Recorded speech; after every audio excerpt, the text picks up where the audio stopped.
আমরা ফসিলদের ফ্যান। একবার তাকাও, একবার তাকাও।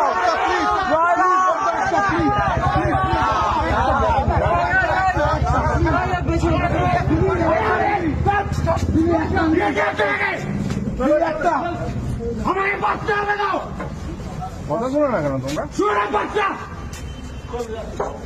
তো ভাই এই ভিডিওটা আশা করি সবাই দেখেছো। এখন আপাতত বহুত ট্রেন্ডিং টপিক একটা বল। যাই হোক, এই ভিডিওটা দেখে অনেকেই অনেক কিছু বলছে যে ভাই ঠিক করেছে, আর অনেকেই বলছে ভাই এটা একদম ঠিক করেনি, রূপম ইসলাম তার গালাগালি দেওয়া একদমই উচিত হয়নি। যেখানে তার অডিয়েন্সদের তিনি নিজে ভগবান বলে দাবি করেন, সেখানে ভগবানকে কিভাবে গালাগালি দেয়, তো রূপম ইসলাম তার উত্তর দিয়ে দিয়েছে।